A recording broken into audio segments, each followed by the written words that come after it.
Hey, what's up, YouTube? This is Cardboard Coach Neil. I wanted to do another player video highlighting a certain player that I have within my collection, like more than one or two cards of, and that player is Jackie Robinson. So I've talked about Willie Mays, I've talked about Mickey Mantle, and now I'm going to say the same thing for Jackie Robinson and a few other players I plan on doing. But Jackie Robinson, he's a player that every vintage collector should have at least one card of his in their collection. Jackie, obviously, what he did on the field was tremendous. He's a Hall of Famer, but it's what he did off the field and what he meant to this country and to this game that really put him kind of at the very, very top again, or very, very near it. And that's just my opinion. He besides a ball player, just a historical figure, from what I understand, just a tremendous humanitarian. And I want to show you what I have in my collection. It's not much, it's only a couple of items. But again, I'm doing these videos. I just want to kind of look at this a year from now, 2 years from now, and see if I added anything to it. I'm certainly not going to sell any Jackie Robinsons. The ones I have, I'm going to be keeping, but I'm going to turn the camera around. I'm going to show you what I have for number 42, Jackie Robinson. Okay, I have the camera turned around, and I'm going to show you. This is the first ever Jackie Robinson card that I had ever owned. This is the original one. I bought this back in 1981, long time ago. Someone who was a very, very young collector. I won second place, I should say, in a Philadelphia Electric Company art contest. So that $50, it went to baseball cards. I bought this. I bought a 1955 Ted Williams, a couple other smaller cards from the 70s, and a bunch of 81 Topps, Fleer, and Donruss wax packs. And this was, this and the Ted Williams were close to probably combined, the whole $50, but I'd say probably about $40.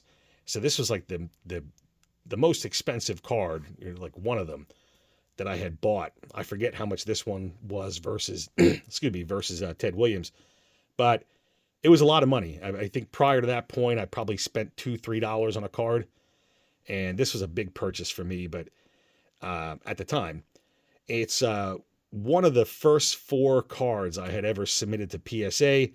It might not have gotten a 5 today, but it's got great color, great corners. It's one of the favorite cards in my collection for sentimental reasons. But this is the first Jackie Robinson card that I had ever owned. So that's the 55 Topps. I've talked about I'll go to this one. This one's a little bit bigger. This is a pickup I made, I think late last year. It's a 1950 All-Star Baseball pinups, and this is uncut. There's kind of like a thing you would just cut along the lines. These look great just when they're cut. I just like this a little bit better. It's got the holes. It came in a booklet, from what I understand, like a hard back type of booklet with obviously a 2-hole punch on the back, hints on playing second base. Nice little write-up. These things, by the way, Musial and Ted Williams, all of them actually, they're actually pretty, they're not bad, and they're just unique. And again, I like unique things, but they're hard to find the complete booklet, but you can find these, and they're not that bad.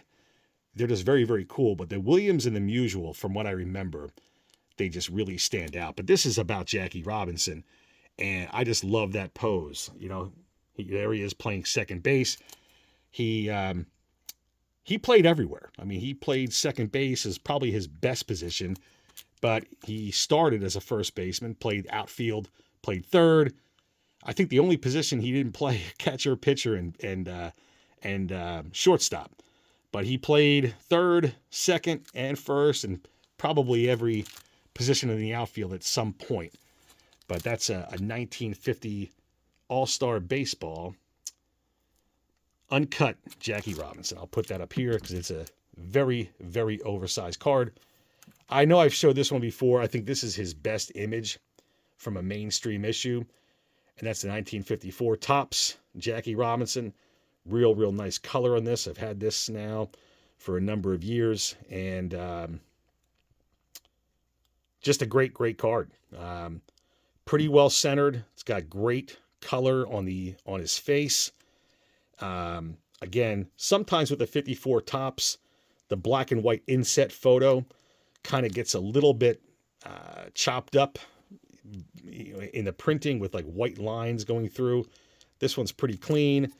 54 Topps has one of the best backs ever made, just in my opinion. And the back of the cards are pretty important, but this is the 1954 Topps Jackie Robinson.